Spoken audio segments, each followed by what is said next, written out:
past few years, Ricky Gervais, Stivен Merchant, and Karl Pilkington have been meeting regularly for a series of pointless conversations. This is one of them. Testing. Is that all right? Hello and welcome to the Ricky Gervais Show with me, Ricky Gervais, Stiven Merchant. Hello. And the little round-headed buffoon that is Karl Pilkington. All right.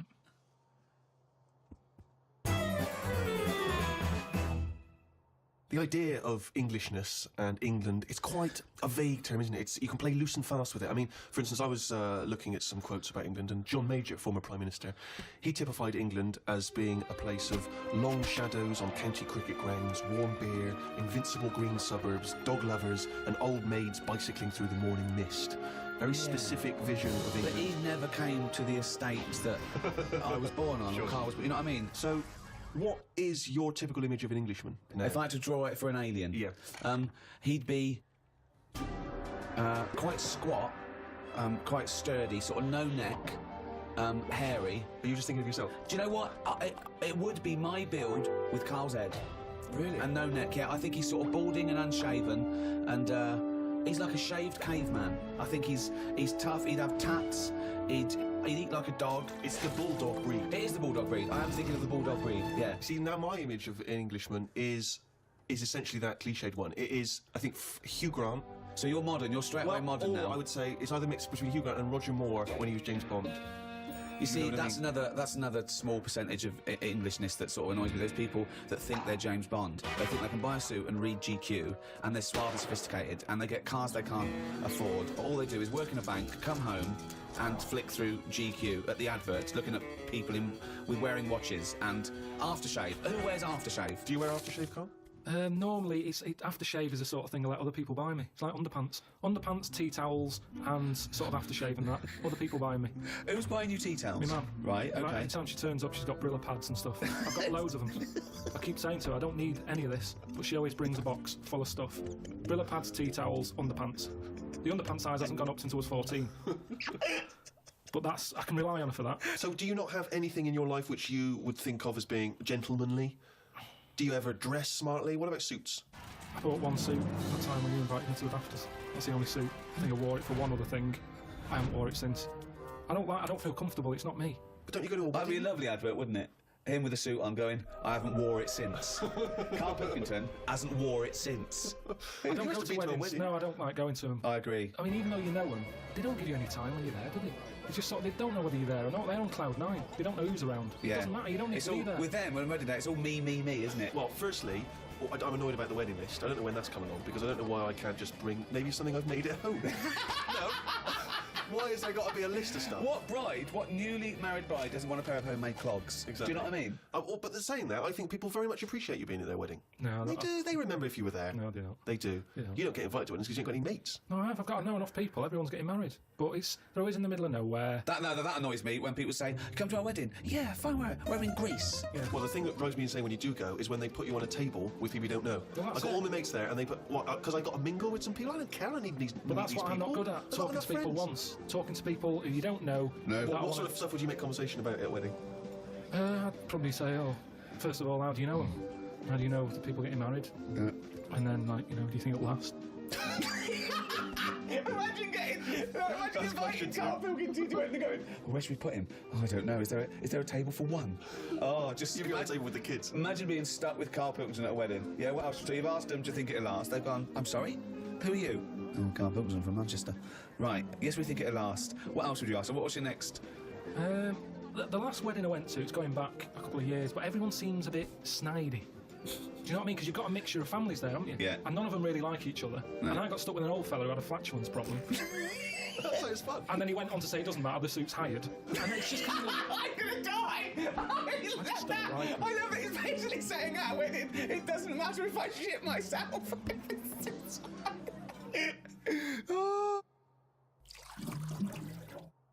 Maybe it's that thing that I don't appreciate what I've got. But to me, being English isn't anything that great. Really? Why not? Because, it's just what I've been dealt with. If you could be any nationality, what would you be and why? Probably be Italian. Okay, why? Well, just, Yeah, I like the idea of it. I like it. Italians are alright. Where would you live? Rome? I probably wouldn't want to be in the middle of Rome. It's too much hassle. Have you been to Rome? Yeah, it's nice to visit and stuff. Yeah. It's good. A lot of old stuff. Why have you chosen Italy? I'm interested to know why of all the countries you've chosen Italy. I was a late comer to pasta. But it's one year round. I like it now. It's like one of my favourite things I have. Which there isn't really anything like that in England. That even though it's Well, except pasta. Pasta's No, almost but it's- exactly like it. Yeah, No, but we it's got, not- we got pasta, haven't it's we? not ours though, is it? And we No, don't we know how got- to eat it. What do you mean we don't know how to eat it? We do it all wrong. You stick it up your arse again. Look at me. I know how to fucking eat it. No, but what I mean is, if you saw a proper Italian and they saw what we did to pasta, they would not be happy. What are we doing wrong? Tell me what we're doing wrong Well, I with don't pasta. know that, otherwise we wouldn't be doing Well, it how wrong. do you know we're doing it how do you wrong? know I've those just two? heard we do it wrong. It's like how we have the coffee at all the wrong times. I ordered a cappuccino somewhere and the Italian fella said you shouldn't be having that now, it's a breakfast coffee. Yeah, it is, yeah. Before 12 o'clock, Yeah, but I was having it like 4 to 11 at night. Oh, It looks wow. like Well, that's mental. absurd. Now you can get to sleep with a lovely cup of coffee. Yeah, that's Well, a I good don't sleep point. anyway, You no. shouldn't drink coffee anyway at night. Full stop. So hang on. So you love pasta, but you're not eating it right. So you'd like to be Italian in order to be able to eat pasta correctly, even though you enjoy the pasta you What eat. do you feel being Italian is, and what's It's attractive just to being... very sort of, it's a relaxed lifestyle. Whenever you go to Italy, everyone's outside a cafe. It doesn't matter what sort of person Carl, you are. that's all you do now with your spare time is sit Yes. outside a cafe. But they get more respect over there. For Why? it. It's like it's okay to do that. There's older people sat outside cafes who do nothing. I and it's love the just fact that he they're wants to probably be retired. Italian so he can sit outside a cafe and get more respect than he does now sit outside a cafe. No, but everyone's rushing about here. People have like colder coffee. They have frappuccinos here because they haven't got time to have a hot coffee. It's like they've got a coffee with ice so I can neck it. Get down my neck and get on with my day. Relax, enjoy your coffee. I don't understand the rush. But the reason you enjoy Italy is because when you were there, you're on holiday. That's why you're able to chill out and No, relax. no. When you say it's old people sat in some little Sicilian village. Of course they got no money. Here, I went to the Salvation Army Why? because it's nice. What do you mean? You can get toast and a cup of tea for £1. Go, you little skinflint. That's just that should be the going rate, Steve. I'm surprised I haven't seen you in there, to be honest. But the thing is, Where is it? now, just near Camden. What is it? Is it like old people? A lot of old people, mainly old people. And this is what I'm saying. These are people who are old and they sat in a cafe, but they don't get any respect. People walking past and they don't want to go in. The way you reacted when I said I was in the Salvation Army, that's the reaction they get. Yet an old Italian person, they looked after better. Well, it's certainly true they look after their older families, don't they? Right, do and respect that's all them. I'm saying. Whereas, I mean, it's a lovely place, Salvation Army. Every old fella in there's got a tie on. Yeah. They make an effort. Yeah. So anyway, yeah, that's what I like about Italians and that. There's a lot of. So you want to be respect. Italian because when you're old, you can sit outside a cafe and get more respect than you do here. Yeah, look at the old people in this country. They never look happy, do they? Really. Most of the time, when you see them walking around, they go to pot. No one's keeping an eye on them. Well, it's an important thing, isn't it? That my mum, this is when she was about 60, 65. There was a neighbour who was like, 85, 90. And my mum used to go around there every day. Do you want any shopping? Do it, right? But I remember calling her once and she'd come back. I said, what are we doing? She went, I've been around so-and-so. So I went, all right. She went, she won't die, Rick. Like she's helping her, but she's thinking this is getting silly now. You were meant to go years ago here. I was like, Well, that's the problem, if you get pally with an old person, Yeah. then you could be stuck with them for years. and having to do stuff, that's what you don't want to do, is it? You meet an old fella, and then you've got to start popping in his sort of piles or whatever when he can't do them himself. What do you do if you're? It depends how friendly you are, though. I mean, I'm just talking about someone you meet at the bus stop, as opposed to popping the piles back in. How does that happen? Jesus. Just the ones on the estate I grew up on. As soon as he got to a certain age, there was Mrs. Knowles who went mental. One day she seemed fine, next day she was chucking cans in everyone's garden. You could just hear her coming. Which was weird. Actually, now you've brought up weird people. There was a fella called Shorts Man, right? It's so pedestrian. I love that. Shorts man wore some shorts. Now, what I like, yeah, he did, but they were really short. They were that sort where, it's almost pointless having them on. What do you mean? They were just, like shorts now for blokes, they go up to your knees, don't they? There's no chance, there's no accident happening there. There's nothing going to pop out. Yeah. No. But Shorts Man, he liked it. He liked the fact that happened. And he used to walk with big strides to sort of help the chance along. So that he knew, with the big strides and the short shorts, Yeah. they were going to pop out. Did you ever see it pop out? Yeah. Why were you everyone looking at did. the shorts? Just because it was like playing Buckaroo. It was like, when are they going to pop out? But what? It's just what happened. So, right, but Shorts man, so he was an exhibitionist. He liked bossy white people to see his veg. Yeah. And they were out more than they were in. I mean, they had a tan. Now, the thing is, what we like in England, I think we like that. We like local characters. The eccentric. Yeah. Eccentrics, that's very British. Eccentrics, I'm glad I grew up round there with all them people, because So they're am I. interesting. Do you think there's a big difference, Carl, between the Englishman of yesteryear who didn't complain? I mean, he just got on with things. He might have whinged about the weather and the like, but he just got on with things. He carried an umbrella. Yeah. Whereas nowadays, people are getting their Prozac and their antidepressants. If someone into therapy. Yeah, he kept out of stuff as well. Why are we getting involved now in everything? Thoughts on that, Carl? It's news now, innit? Sometimes I think, don't tell me, don't want to know. Just get on with it. Whoever's job that is, get on with it. Yeah. Why am I being told about it? When I've got a problem in my job, no one else knows. No one helps me out and goes, well, I've got an opinion for him. No. This might help him. No one helps me. But I'm being bombarded by everyone else's hassle. They love talking, actually. That's what the English do. Talking, but they never finalise it. They love just being in the meeting room, talking, saying, yeah, we could do this, we could do that. I'm the only one in that room not getting paid. Everyone else is on a wage. I'm there looking at my watch, thinking, right, I've been here for an hour and nothing's been sorted. They're looking, thinking we can drag this out for another half hour, get us to lunch. That's what annoys me. They're all sat there just pushing bullshit around the room like dung beetles. I'm sick of it. And that's what the English do. And it's a shame, because I don't think we used to be like that. I wish everybody just sort of kept to themselves more. Like, you know, certain animals do. Just get on with it. It's like an old-fashioned way. What animals keep themselves? Any animals keep themselves. Like what? Loads of things. What animals keep themselves? Badgers. Why do they keep themselves? No, they just whenever you see them just sort of wandering about a roadside, they're on their own. Right. They're not sort of. What are they doing? In pairs. I don't know. Most of the time they're dead. I've seen more dead badgers than alive ones. I've never seen a live badger. I don't know what his point was. So that's why they're one alone and two getting on with it. I love it. Most of the time. It started off as some kind of poetic analogy. I don't know what that was. Most of the time. I just. Oh God. I like this thing of the Englishman I knew growing up was you had to, when you hit a certain age, when you hit like manhood or puberty or whatever, 13, 14, 15, you had to start showing your mettle. You had to be tough. I remember, right, when I first started going to pubs, right, so I don't know, say 18, you walk into a toilet with your urinals, and the first thing everyone did was fart and gob. Yeah. That was it, right? Yeah, if you couldn't do that, then, you know, you get funny looks. You know, you go in the urinal and they'd look at you and go, oh, sorry. It was all about being a man, you know. I think wearing glasses makes you slightly exempt from that. It's like you don't have to... People automatically dissociate. It's like if I was in prison, I wouldn't have to do that because I'd just be the professor. Yeah, do you know what I mean? Exactly, Or brains. yeah. I wouldn't need to be part of it. I'm never a threat because I never look like I'm going to be a tough guy. So consequently, I live in this sort of parallel stratosphere where I haven't got a piss and gob. Yeah. Has that got more popular? Yes. Has it? Yeah. What, What, we're doing gobbing? it in the streets now. Really? It's like not avoiding- in Hampstead. It still is, you know. When I walk The only in, person gobbing in Hampstead is me. Jane says, don't gob. People are looking. well, it is. It's your trail that I'm seeing there. It's like a load of sort of washed-up jellyfish in London. Just big blobs of it. I mean, I don't know how they're coughing this stuff up. I mean, they shouldn't still be alive. Some of them have, like, organs in them. It's just big lumps of stuff. I mean, that list of idyllic, antiquated England of, you know, tea and cakes and cricket, I mean, is valid.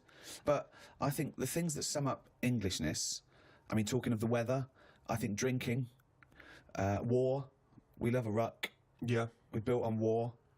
We're a warrior race. We're pretty good at war. Talking of the English sense of fair play and war, when the crossbow was invented, a lot of people wouldn't use it. They said it was un-Christian. So our soldiers sort of resisted it. So Europeans got this thing that needed no skill, and it was shooting these bolts, and they could reload quick. And versus our bowman. What do you think of that? What do you think of going, oh, it's cheating, we won't use it, but having a disadvantage? That's honour, isn't it? Well, what's the problem here? What am I meant to be worrying about? Well, you've got bow and arrows. Yeah. They're amazing. They're heavy. Someone comes along and goes, don't worry about that. Here's a crossbow. Just pop it in, put it back. Deadly. Deadly, quick. Anyone can use it. So now you've got anyone with a crossbow killing people. Women, children. Anyone can use it. So the Europeans, they're going crazy. But we resisted it because we thought it was, you know, un-Christian and cheating to kill without skill. What do you think of that? Well, where were the actual bows and that being made? Because that's the thing, isn't it? The company who's making them, they just want to get out to a big market. Brilliant.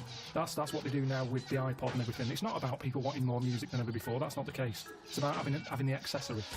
And if the bow and arrow was like sold as this, you know, light to carry for all the family, That's how it would have happened. That's what it's all about. You knew bow and arrow from Ronco. But what do you think the problem Yeah, is? but you're not quite getting Ricky's point. His point is the idea of there being sort of rules and fair play and etiquette in war. The objective is to kill the enemy. I don't think war and that is a place to start getting all uppity about someone cheating or having a better system. Really? You think all fair in love and war, do you? Yeah, definitely. Right, but It's just about rules, winning. isn't it? No, not in a war. There isn't rules. What's extraordinary about the idea of English fair play is, famously the approach during the First World War, that we would sort of walk up out of the trenches onto no man's land and sort of politely march at a slow, steady pace across towards the enemy. I mean, and then we were just being machine gunned down. I mean, it was absurd. Well, and that's the one they had a knockabout stuff, didn't they? Took a game of football. In no man's land, yeah. Christmas Day. But he took a football there.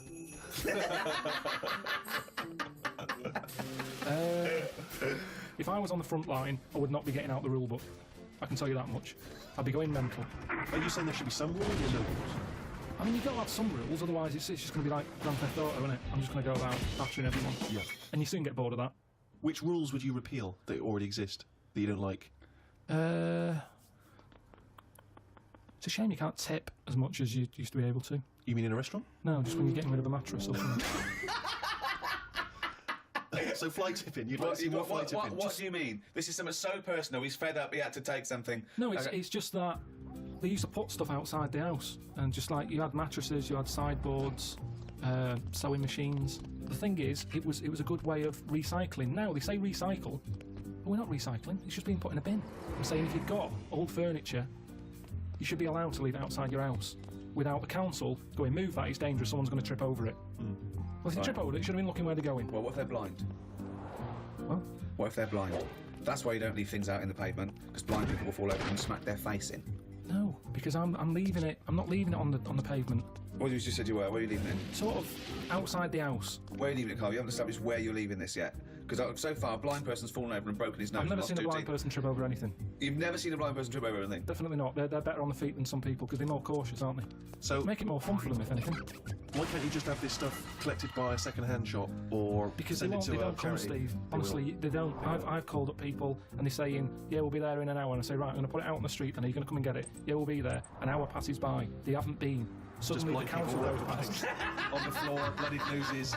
And the council say, I call them up, "Do you want to shift it?" "Well, we might, but don't know when." "Well, it's outside the house now." "Well, you can't leave it there, it's your responsibility, you'll have to stay with it." Suddenly I'm wasting time sat outside my house with rubbish that someone else might want. But you're not allowed to leave there because a blind person might come along. What's the dog doing?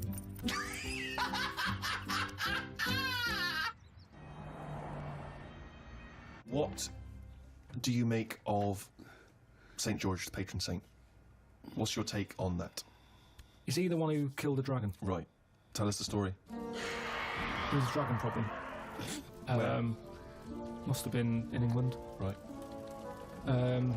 George took it on, he took on the job, he was like a rent-a-kill. He came out. The interesting thing with him is, right, he was a hero then. I honestly think if he did that now, there'd be an uproar. Because it's the last dragon. It's the same way we try to save the panda and all that now. If he came out and said, "I've done it," and he's done what?